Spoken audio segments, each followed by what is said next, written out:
Hello and welcome to Meanwhile in the Falklands, our podcast about all things Falklands and FITV. I'm Kyle Nappett. I'm Hannah Newton. And I'm Oliver Thompson. Hello, and it is our first week back at work, properly after Christmas. Yes, woohoo! Woohoo! Back in the FITV offices. It's been a busy week, hasn't it? It has been a busy week. I think we've just kind of kicked ourselves out of the Christmas slump and the chilling and the overindulgence. Because last week was our super duper week of sports from Christmas fair. This week we're actually back into the full swing of things. Yeah, this week we're actually doing the news and not just doing our own little sports show. Which is nice. But we've been brushing the cobwebs off of our journalism skills and actually getting out and doing some interviews and finding out what's been going on while everyone's been away for Christmas, which has been nice. But one thing that we were doing that wasn't news related was one of us was baking some bread. And I think this is very important because there's a bread making machine in the FITV house. Shall I do the context? I'll give the backstory. When I used to live in the FITV house, I was very keen for us to get a bread maker. So I said, Steve, we should get a bread maker. It'd be really nice if we could make our own bread. Because here in the Falklands, it's quite difficult to get fresh bread. There's no fresh bakers and stuff like that, and a lot of the bread's frozen. Got this bread maker, lovely, and then I moved out and it didn't get used. No, I'm not particularly good at baking. I can make a cake. I don't know how to make bread, and I don't trust myself to use a bread maker. Do you bake bread? Is that what you do? Yeah, Or do you make bread? What? Bake bread. Yeah, you bake bread. So we passed the bread baking duties on to Olly. How have you found your bread baking? Yeah, it was good. My first ever time of doing it, so I've never made bread before, I can tell you that. I made the sun-dried loaf. It was good, put enough yeast in it, it rose a bit, and it's quite nice to have egg and chips, and also with the bread as well. So not too bad. Yeah, it's good, and it's like a bit more fresher. So I've got some more ideas on things to give it a go. Because you posted a picture of it onto our Facebook chat that's between all of us, and Mrs. Phones was quickly on it saying, "Did you use old yeast?" Because it did look like it sunk in the middle. I haven't seen it. I need to look. What's it on? It was on our virtual production. Oh, I haven't even managed to have a look at it. There we go. No. That shows how often I look at that. Terrible. No, what I did was because I only had 2 sachets of yeast, right? So I wanted to half them to end up having 4 loaves, because that's what Yorkshire people do. Yeah, so we try and make the best out of everything. So rather than having a big loaf and using one of my sachets, I could use half a sachet and have a smaller loaf and then have 4 loaves at the end. I see. So I'm going to give it another go. I'm just going to go for a pure granary loaf next. But anyway, from new things and baking bread to new things and Kyle, you've had a whole week of doing a new thing that you haven't normally done. I have been court reporting all week. Usually in doing the court reports, it's either Paul or Tom, but obviously Tom has run away to Canada and Mrs. Phones is currently on holiday. So the task has fallen to me, and it's been a little bit daunting, I'm not going to lie. How have you found it? I've noticed you've been quite smart this week, which Mrs. Phones will be happy to hear. I've been dressing a lot more smart than I usually do. My shirts have been tucked in, ties have been done up. It's not tucked in like now, I'm chilling out right now, it's the podcast, I'm in casual mode. But yeah, it's been okay. It's been a bit daunting because it's not something I usually do, and fitting it into the schedule and figuring out where I'm meant to go and what I'm meant to write down has been a bit of a and also, as you may know, listener, I don't have the best handwriting in the world. So illegible, should we say? Deciphering my notes afterwards is a bit like, what did I say? What was this? Oh God, I don't know. But no, it's been okay. It's been interesting. It's and I don't think I've done too badly with it. At the very least, no one's commented on my court report as having too many spelling mistakes or being too wildly inaccurate. So it seems as of yet. Touch wood. That's all touch wood. So it's not too bad. But also, we've had another. I was going to say, you guys. I'm skipping slightly ahead, but you also did something new last night. Oh yeah, I played a game of short map bowls, which was brilliant. New to the islands, isn't it? It's a new sport that they've brought. I think they've only just started the club. Yeah, I think they've only had one session before this one, is what they were saying. Yeah, one of the first sessions, and the last time I've only spectated on bowls was when I went down with my granddad when I was like 4 years old and stuff like that. So it was actually nice to get on the actual green and have a go and play it. Yeah, I enjoyed it actually, and obviously we were doing some nice shots, We're and doing some filming. that's for next week, That'll isn't be it? in next week, yeah. So you're going Next to week tune plug. into next week's show to see Ollie do some bowling. It's just interesting though, because they've got this. Bowls or bowling? Bowls. Oh, here we go. Bowls. Bowls. Sorry, I don't want to Bowling get that. something- You got to get the technical. term right. You got to get that Yeah. right. But it's interesting because they've got this block of wood that's in the middle, and you've got to like throw the ball and curve it down this block of wood so it gets down to the end of the mat. And You got to get the it's all quite curvature right. technical, Yeah. I want to know what's the difference between bowls and ball. Oh, that's out of our remit at the I moment. know, this is something that, I because don't- my dad and his partner, they both play ball, Yeah. which is the French Boules, Yeah. ball. And they go away and they play it, but they also have, there's something called a clashnet. Now, listener, if I'm, do write in or ring us up and tell me if I'm totally wrong on this, but a clashnet, which is a little ball that they have to get as close as they can to. Or not, and they can knock other people's balls out the way.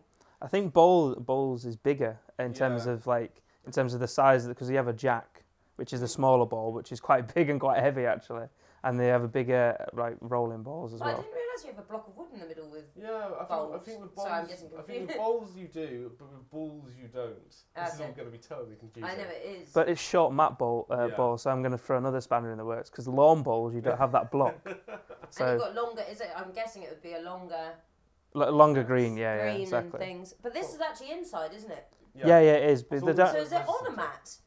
it is on a mat, but there's there no. we go. At least we got that one right.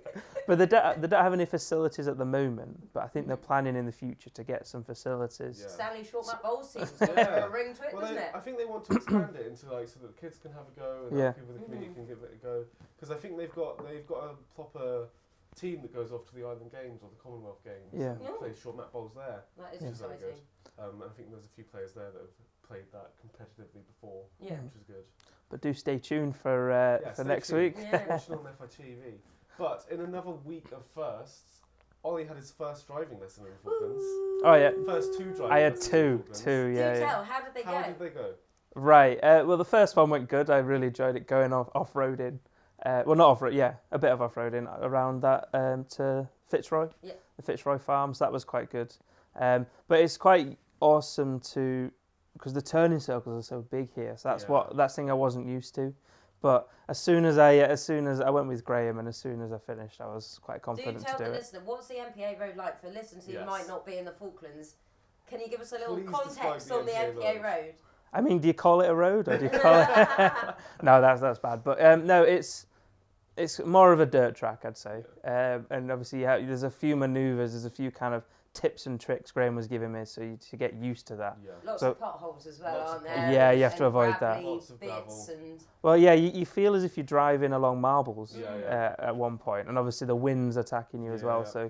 So you've got to be really, really careful, and that's It's something I a needed bit of to. an adventure driving around in the well, it's Falklands. like 'cause Top there's- Gear. It's good though. I always thought when I first came in, I drove on the MPA road because I was used to driving small hatchback, do you know, small cars, and then all of a sudden we're thrown into big 4x4s and automatics and this and that, and you're kind of like, oh, this is different and getting used to the size. But it's a bit like Top Gear when you see them on these long winding roads in the Yeah. middle of hills Yeah. and things. That's what the MPA road is like. Yeah, You've yeah. got the wind coming at all angles, Mhm. changing direction, Mhm. which then pushes you. You've got sheep running across the. Exactly. Oh, yeah, You've got that to was watch one. out for sheep. You've got two big dips on either Oh, side that God. you could roll Yeah. into, so you've got to be really. I think they can make quite a good. No track. road markings as of yet. Yeah. However, that is soon to change. The planning on moving it forward out there, moving it further. That would make quite a good Top Gear special.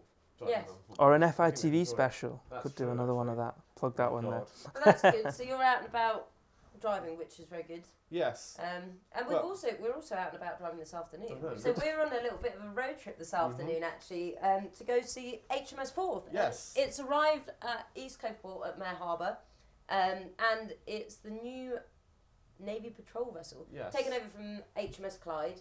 And notice, Mrs. Foams, I didn't say the, but there was an edit because I did say the first time. But yes, Oh, you no. could have gotten away with that. I if you hadn't know. Pointed it out. But we're off to go and see HMS Forth and actually get on the ship and have an interview with some of the Yep. captain and I'm some of the very crew, jealous. which should be quite good. I'm very jealous that you're getting to do that because I've not. The entire time I've been here, I've not even been able to see the Clyde, really, or get onto the Clyde or do anything like that. And now you're off on this lovely road trip to get on a big military ship, which is I'll send you a picture. Yeah, Yeah. send me a picture so I feel like I'm there. You're doing something quite equally as exciting, aren't you, Carl? Tell me, Yes. where are you? I'm in court all morning doing. There's like 4 cases on. In the summary court, Yes, in the summary court. So I'm going to be there all day while you guys are on having a jolly old time driving up to Mare Harbour to go see the HMS Wharf. Oh, damn it! I said that. See, you messed me up Oh, boo, Mrs. now. Fones. Poor Mrs. Foams, blame Hannah. Lounging on the Cayman Islands beach going, Oh Carl my God. Nappet, you've done it. You've only gone and done it. Oh, Nappet, you terrible person. Okay, but one thing that isn't new to the Falklands is Maggie Thatcher Day.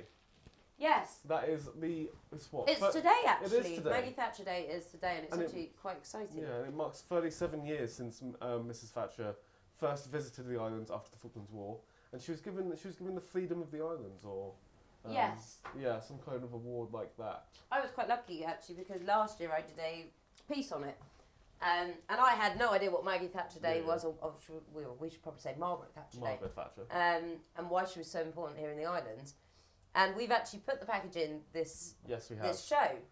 And I was looking back at the package and the way I'd filmed it and things, and I was a bit like, oh my God. You know, when you look at things and you think, Oh, God, compared I to could do that. like Yeah. a year's, it's been a year since I did it, and I was like, God, is that how I used to sound and my voiceover and things? But it was quite good when I did it last year, because I managed to interview 5 or 6 different people, do you know, and it was really interesting to hear their different points of view of what they can remember of when she came, because some of them were quite young, a lot of the other ones were older and stuff like that, so it was just a nice all-roundy piece. You're saying that some of the people you were interviewing were there when Margaret Thatcher actually visited, weren't they? Yes, and I actually managed to find a photograph of one of the ladies who was a child at the time.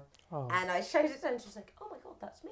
So I think I went to the museum and dug out a load of old Oh, that's photos quite and nice. stuff and things. But that is on the show this week. Yes. And it's also on our YouTube channel. We've just done a plug for it on our Facebook. So if you want to go and watch that, go and have a look. But speaking of interviewing lots of people about one topic, Olly has been running around the islands interviewing every single Scottish person he can find about Burns Night. And how's that been? That was great. That was, like I say, I'm really keen to learn about the different cultures and different events. And there is quite a big Scottish community. And what I've realised is that Scotland people are the same as, similar to Yorkshire people, in fact, that we're very proud of where we're from. Yeah. And interviewing quite a few people this week, they've been so passionate about Burns Night, about the culture, and it's been an amazing thing to learn really about Burns Night. And also, if you looked at this week, I also had cold tea in the actual Burns Night piece that I did. Yes. Go on, I'll let you. Some behind the scenes magic was us in Mrs. Phones' kitchen with cold tea bags and cold water. Swilling It them was around. supposed to look like It was whiskey, supposed to wasn't look it? like It was whiskey. supposed to- So Ollie does a toast at the end of the Yes. piece to Rabbie Burns. But when I first looked at it, I thought it was iron brew because it was very orange. I was like, oh, I see, he's got iron brew. You go to Rabbie. But yeah, no, we're hosting a Burns Night on the 25th. Yes, we are. So this is the whole Plug, reason plug. we're plugging it. Tickets are now on sale for it, which is exciting. And we've been running around organising things and putting up posters. We went and put up a load of posters in town and stuff. So hopefully it will be a success this year. Hopefully. I think a lot of people are quite looking forward to it because, like I say, there's a big Scottish community down here. Surprisingly And big they- Scottish yeah. community. I don't know what Absolutely. the appeal is, I but don't know, I mate, guess I the guess terrain's it's probably similar to quite similar to Scotland. Scotland and things. But So I think they're all very excited for Robbie Burns Night. We've gotten about every single Scottish person to do some kind of speech. Robbie Burns Robbie night. Burns? Robbie Burns. Rabbie, isn't it? It's Rabbie? Rabbie Burns. Ah, Come on now, Come on. Kyle. You my Scottish blood is not working today. Old Ling sign. Who said that? Yeah. That's the other thing. Ollie did have some trouble saying Ordang Sign while we were doing his piece. I think we did about 200 takes. Oh, Not Ling 200. sign. That's a Old bit of Ling an sign. over exaggeration. I was saying, no, not like that. About 199, I reckon. Yeah. But you got it in the end, so that works. Yeah. I mean, to be fair, you could probably tell I have like a pause before I said sign at the end, so I was. Yeah, it kind of tripped me up a bit. Double-checking. Yeah. Oh, It tripped me up a bit, but like I say, I know it now. I'll put it that way. But that's obviously Robert Burns Night is not the only big thing that's been happening in the islands because Star Wars was released. Oh yes, yes. And we all went and watched that this week as We well. went and had a little outing, didn't we? Yes, we did. interesting. Not what I expected for a Star Wars film. No. Very easy watch. Very but easy. it was actually quite good. It was okay. It was alright. We Hannah at one point was rolling her eyes and very quickly leaving the cinema because me and Olly and our friend Alex got into a very in-depth and nerdy At the end, conversation about I'm Star sorry Wars. about that. And yeah. And I was gone. And you were gone. Gone like the wind. You kind of saw us standing near each other and went, okay, this isn't for me, and left. I felt sorry for Alex's other half, though, poor thing. Yes, Wanted I to did. go home. Couldn't, because Alex had was just talking started on about his Star lightsabers Wars and blah chat. blah. But yeah, I mean, a golden lightsaber though. I mean, how good was that? Was a that was really good moment That was quite good. in the Star Wars. But yes, I would recommend watching Star Wars if you get the chance. It's all right. It's a good watch. It's a good blockbuster. It doesn't make much sense, but it's okay. But yes. But coming up next week on the show, what do we have planned? Oh, we've got something quite exciting, actually. It's South Georgia Possession Day. It is South Georgia Next Possession Day. Friday. Yes. Another good day. Another big day. So we will be going to a Government House reception. Well, Ollie and you will be, because Yes. it'll be My your first it'll ever. be your first ever one. So you Yeah, can can't wait. experience what Government House is like. So what do you expect a Government House reception to be like, just by hearing Government House reception? Well, I've had a bit of a tutorial from you, talking about a lot of food there. Yes. So I'm guessing there'll be a lot of food. That's the only thing you need to be aware of at a Government House reception. There's lots and lots of nibbles, and it's all quite Toothfish. nice. There'll be a lot of toothfish. Oh, right, I like. Toothfish. I've tried They've got that. these little pastries with tuna in it were quite nice as well. Oh yeah, have you been quite often? Have you? I've been to a few, but it's always good to go to a Government House reception. The governor usually gives a speech about the topic of about whatever, the topic yeah. of whatever the reception's about, and that's quite nice. And everyone raises a toast and just has a nice good catch up and nice It's a chat good about everything. mingling. It's a very good. Oh, yeah. mingling. It's very But good you mingling. must remember to smarten up. Yes. I'm looking at Carl when I say that. I'm wearing a shirt. I'm smarter than both of you. wearing a jumper. I know, true. And I'm wearing a shirt. Yeah, but I'm wearing a South Georgia jumper, so I'd get on all right there. All right. But that's not the only thing. We're also running down to the museum where CBF is presenting a cheque. Yes, that's for the Stephen Jaffray Memorial Fund. Yes, so they're Which should be quite interesting to go and see. they're donating some money, which is quite nice. See that, and then you're doing something very exciting. We had Very exciting. a very nice man came in Yes. and explained, told me about a story to do with the Ombudsman and Yes. Principal Complaints Commissioner. Now, I had no idea what that was, or with an ombudsman, obviously it's if you've got complaints about things, but I had no idea about the process and things like that. So you're going to be looking at how that works here in the islands, I think. About how to complain about government and do all that kind of stuff. Because I think a lot of people might tend to go to the MLAs and maybe that's not the right process and aren't fully aware of what the actual process for dealing with complaints or dealing with issues is. So that would be a nice informative piece for people in the islands to sort And obviously we'll have Carl's face on camera. And I'll be doing a lovely piece to camera and looking absolutely wonderful. Smart, looking lovely and and amazing. smart. As I usually do. And not dishevelled. I usually look quite smart and lovely. But as far as I'm aware, that's about the only stuff that we've got on next week, because we're already on top of things, and we've got our HMS 4 story, and we've got the short map bowls, and we've got a couple other things that you'll have to watch the show to find out on. But I think that will just about do it for us. If you're interested in listening to more of our episodes, you can find them on iTunes or SoundCloud. And if you want to catch up on the show, Falklands in Focus, you can watch that online, anywhere you get an internet subscription. It is super cheap and it is quality programming, if I do say so myself. I wonder why you're saying that, Carl. Exactly. You're not biased in any way, There's are you? cosmetic on it, obviously, and obviously anyone would pay £60 a year to watch FITV. Although not someone. I found out yesterday that Connor does not subscribe to FITV, And Connor is Carl's other half. Connor is my other half. He does listen to the podcast, so shout out to him. Aw. Yes, Nice. Don't be like Connor and subscribe. But that's all the time we have today, and I will say goodbye. See ya. See you later.